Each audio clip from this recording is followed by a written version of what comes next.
and engagement. Let's see.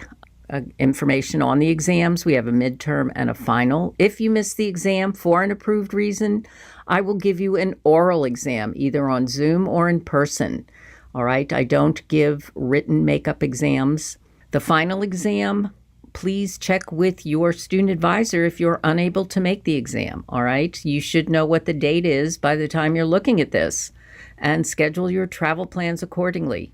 And with respect to getting extra points, no, I shouldn't say extra points, points you deserve on assignments or exams, after they've been handed back, you have 1 week to come see me to discuss things that I may have gotten wrong or misunderstood. I make mistakes. So you have a week after exams are reviewed or after assignments are returned to come see me and tell me what you think was misunderstood.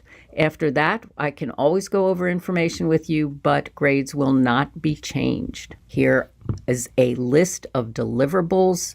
We will also look at them as we go through the assignments on Brightspace, and of course, I will be going over them in class.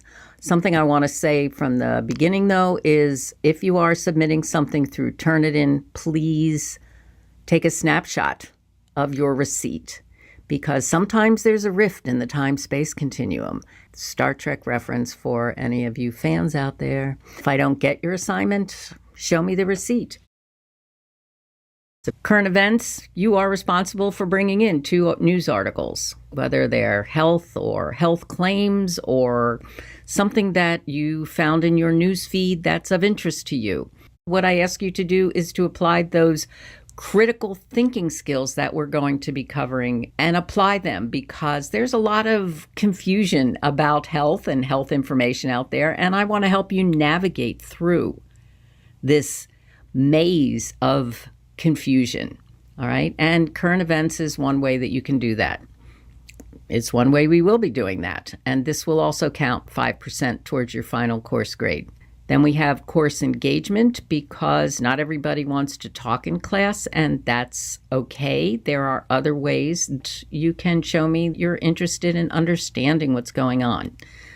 And I will show you the can I show you the rubric to that right now? Here is a Word doc of the rubric that is used to assess your engagement. There are different areas you will have a chance to look at, and in the middle of the semester, or before the midterm, I ask you to tell me how you think you're doing, so we can see if we agree that you are participating in an excellent fashion, a good fashion, a fair fashion, or a poor fashion. Anato is something that you may be using in your other classes. It's a chance for you to question or comment on the different videos. I have questions posted. You can comment on them. You can ask your own questions.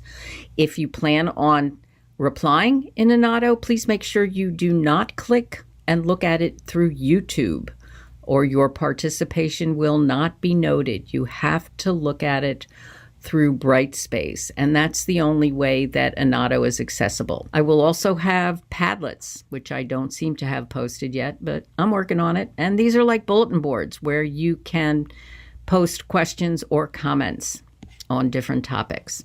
And then there's feedback. You have an opportunity to give me feedback on the topic that we're covering, and there are instructions, 1 to 2 paragraphs, well thought out submissions. Here are course policies for our class.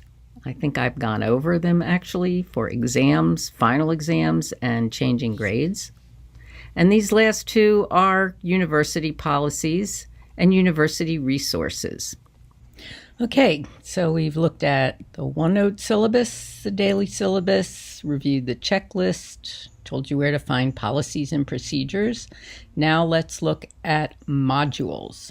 First, I have fact-checking resources for you. You can use these. People ask me, where do I get my information from?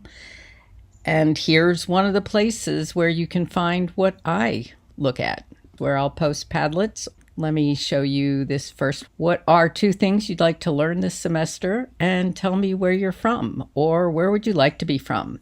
So I've already put 2 pins down here, where I'm from and where I was this past summer. I also have 2 of the assignments you'll have this semester in this part of Brightspace: written instructions, video instructions, the rubric and wellness assignment, again, video instructions, written instructions. So if, again, as with all of these, if you have any questions, please come see me. Now let's look at topics we're covering. In each one of these modules, there will be a watch, a read. There may be a podcast, as I said, for you to listen to. There may be cocktail chatter, and there'll be a place for you to submit feedback. In this particular module, the introduction, there's a video for you to watch. Study guide, there are study guides in each one of these, and the slides that are in the videos, and that's intro. Then the next topic is nutrition, information, and credibility. Again, videos to watch, information to read, the study guide, the videos. Here's an article I really like. I fooled millions of people into thinking chocolate helps weight loss. Here's how. What do you think about that, folks? We'll have a class activity and, again, feedback for those of you that want to post. So each one of the topics will open up throughout the semester. They'll look basically like that. And under activities, in assignments, this is assignments. You'll sign up for current events, the checklist where you'll submit, mid-semester evaluation, and the various assignments and feedback. So this is where we are with the syllabus this semester. As always, if you have any questions, please let me know. And please post on Padlet. I'll see you soon. Bye-bye.